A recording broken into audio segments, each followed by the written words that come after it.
Assalamualaikum warahmatullahi wabarakatuh.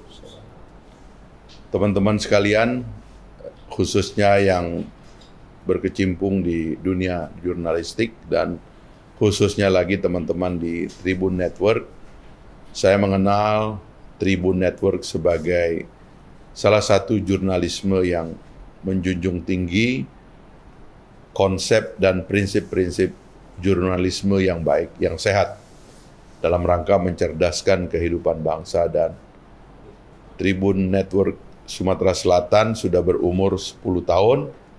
Saya Fahri Hamzah, mewakili teman-teman di Partai Gelora Indonesia, mengucapkan selamat kepada Tribun Network Sumatera Selatan yang ke-10 ulang tahunnya. Mudah-mudahan terus jaya membawa panji-panji jurnalisme yang sehat ke tengah-tengah bangsa Indonesia dalam rangka mencerdaskan kehidupan bangsa dan memajukan kesejahteraan umum. Sekali lagi selamat.